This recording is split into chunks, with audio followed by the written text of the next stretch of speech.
Hello everyone, VK online paper में आपका स्वागत है। आज मैं आपको BSc first year organic chemistry पढ़ाऊंगा। ऑर्गेनिक केमिस्ट्री पढ़ाने से पहले मैं आपको सिलेबस के बारे में बता देता हूं। तो बीएससी फर्स्ट ईयर में 3 किताब होती है, जिसमें पहली किताब वो होती है इनऑर्गेनिक केमिस्ट्री, जो कि 33 नंबर की होती है। दूसरी किताब होती है ऑर्गेनिक केमिस्ट्री, जो कि 33 नंबर की होती है। और तीसरी किताब होती है फिजिकल केमिस्ट्री, जो कि 34 नंबर की होती है। तो मैं आपको आज ऑर्गेनिक केमिस्ट्री पढ़ाऊंगा। ऑर्गेनिक केमिस्ट्री में 5 यूनिट होती है। ऐसे ही इनऑर्गेनिक केमिस्ट्री में 5 यूनिट होती है। ऐसे ही फिजिकल केमिस्ट्री में भी 5 यूनिट होती है। तो ऑर्गेनिक केमिस्ट्री में मैं आपको पहली यूनिट पढ़ाऊँगा। तो इसमें सिलेबस के बारे में देख लेते हैं। इसमें पहली यूनिट है रासायनिक अभिक्रियाओं की क्रियाविधि। दूसरी यूनिट है त्रिविम रसायन विज्ञान। तीसरी यूनिट है एल्केन तथा साइक्लोएल्केन, एल्केन तथा साइक्लोएल्केन। और चौथी यूनिट है एरिन तथा एरोमेटिकता। और 5वीं यूनिट है एल्किल हैलाइड तथा एरिल हैलाइड। तो मैं आज आपको यूनिट नंबर 1 रासायनिक अभिक्रियाओं की क्रियाविधि पढ़ाऊंगा, जिसमें आगे आते हैं।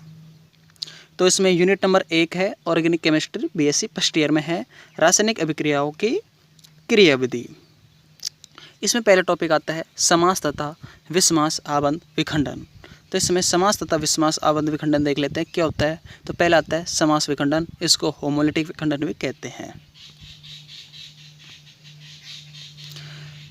जब सहसंयोजक बंध का विखंडन इस प्रकार से हो कि प्रत्येक परमाणु के पास एक एक इलेक्ट्रॉन हो, तब इस क्रम को समास विखंडन या होमोलिटिक विखंडन या सम अपघटन अथवा सममित विखंडन कहते हैं। तथा विखंडन से प्राप्त स्पीशीज को मुक्त मूलक कहते हैं।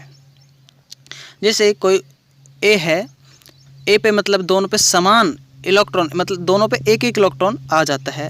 जैसे कि ये उदाहरण है ए, तो ए पे समास विखंडन हो जाता है, एक इलेक्ट्रॉन इस पर आ जाता है और एक इलेक्ट्रॉन दूसरे ए पे आ जाता है, मतलब दो ए मुक्त मूलक प्राप्त होते हैं। इसी प्रकार दूसरा उदाहरण है H2। H2 में भी एक हाइड्रोजन के पास, एक इस हाइड्रोजन के पास और एक इस हाइड्रोजन के पास एक एक इलेक्ट्रॉन आ जाता है। इसको बोलते हैं हाइड्रोजन मुक्त मूलक, मतलब 2 हाइड्रोजन समान बनते हैं इसमें। इसके बाद में तीसरा उदाहरण आता है इसमें, इसी प्रकार है Cl2। Cl2 में दोनों Cl के पास एक एक इलेक्ट्रॉन आ जाता है। जैसे एक इलेक्ट्रॉन इसके पास आ जाएगा, एक इलेक्ट्रॉन इसके पास आ जाएगा, इसके पास आ जाएगा।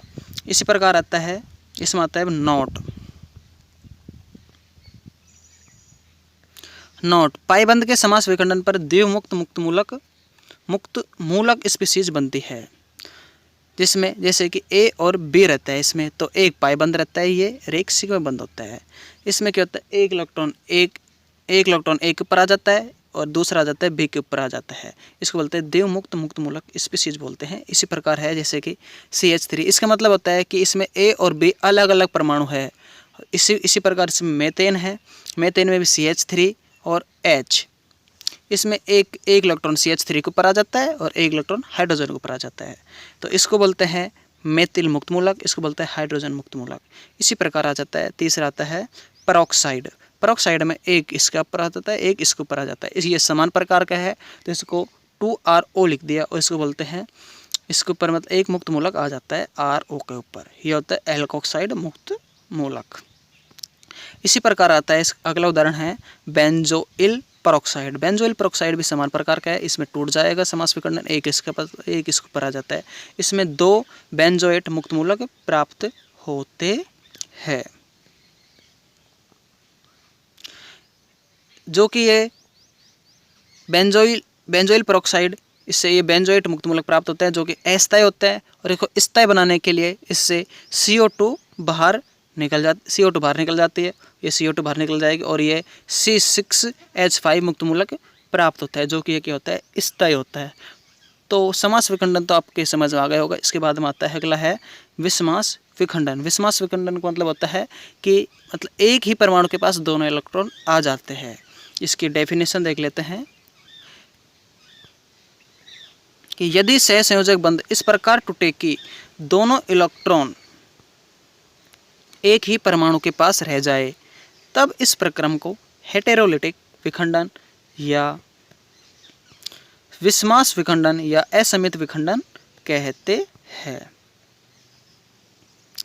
वह परमाणु जो इलेक्ट्रॉन त्यागता है अर्थात जिसके पास इलेक्ट्रॉन की कमी हो धनावेशित हो जाता है, तथा दूसरा परमाणु जिसके पास दोनों इलेक्ट्रॉन हो ऋणावेशित हो जाता है, तथा इन्हें आयन कहते हैं। जैसे कि कोई परमाणु है ए और बी, दोनों इलेक्ट्रॉन ए ने ले लिया तो ए के ऊपर आ जाएगा क्या, ऋणायन आ जाएगा, जो ऋणायन आ जाएगा, और बी के ऊपर क्या आ जाएगा, धनायन। इसी प्रकार है जैसे कि यह है मेथिल क्लोराइड। मेथिल क्लोराइड में क्लोरीन की विद्युत ऋणता ज़्यादा होती है, इसलिए क्लोरीन दोनों परमाणुओं को खींच लेता है, इसलिए इसके ऊपर आ जाता है ऋणायन आ जाता है। मतलब क्लोरीन दोनों इलेक्ट्रॉन को खींच लेता है अपनी ओर, इसलिए इस पर ऋणायन आ जाता है, इसको बोलते हैं क्लोराइड ऋणायन। और जो कि ये CH3 से दोनों इलेक्ट्रॉन खींचे जाते हैं तो इस पर क्या आ जाता है, धनायन, इसको बोलते हैं मेथिल कार्ब कैटायन बोलते हैं। इसी प्रकार यह है तृतीयक ब्यूटिल एल्कोहल। तृतीयक ब्यूटिल एल्कोहल में एल्कोहल अपने दोनों इलेक्ट्रॉनों को खींच लेता है, इसलिए ये बन जाता है, इसमें नेगेटिव आ जाता है और ये बन जाता है हाइड्रोक्सिल ऋणायन बन जाता है, तथा जिस पे धनायन आता है उसको बोलते हैं तृतीयक ब्यूटिल कैटायन बोलते हैं। नोट, ये नोट होते हैं जो मोस्ट होते हैं, ये बड़े बड़े एग्जामों में आते हैं, तो इसलिए इनको याद कर लिया करो कि पाइबंद के विषमास विखंडन से द्विध्रुवीय स्पीशीज भी बनती है। तो ये क्वेश्चन आ गया कि पाइबंद से द्विध्रुवीय स्पीशीज बनते हैं। इसमें एक नंबर के क्वेश्चन भी आ जाते हैं कि मतलब किस आबंध के विखंडन से द्विध्रुवीय स्पीशीज बनते हैं, तो उसको उत्तर होगा पाई आबंध के विखंडन से बनते हैं। राजस्थान यूनिवर्सिटी में तो एक ही नंबर के पूछे नहीं जाते हैं, लेकिन अन्य विश्वविद्यालय में एक ही नंबर के क्वेश्चन भी पूछे जाते हैं, इसलिए सबको एक ही नंबर के भी बताने पड़ते हैं और किस पर सबको बताने पड़ते हैं।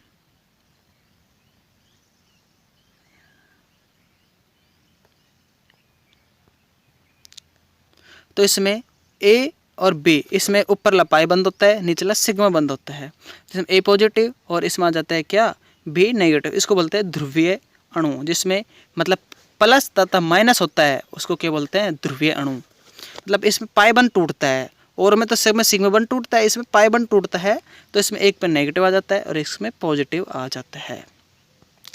इसके बाद में अभिकर्मकों के प्रकार आ जाएंगे। अभी कार्बनिक अभिक्रियाओं में प्राय 3 प्रकार के अभिकर्मक पाए जाते हैं। पहला है न्यूक्लियोफाइल या नाभिक स्नेही अभिकर्मक, दूसरा है इलेक्ट्रॉन स्नेही अभिकर्मक या इलेक्ट्रोफाइल, और तीसरा होता है मुक्त मूलक होते हैं। तो इसके बारे में हम कल पढ़ेंगे। आज के लिए इतना ही बहुत, धन्यवाद। और आपको बता दूं, अगर आपको BSc first year, second year और थर्ड ईयर का अगर आपको कोर्स ख़रीदना है तो हमारे YouTube चैनल पर आपको 999 रुपये में मिल जाएगा। तो आप संपर्क करें। थैंक यू, धन्यवाद।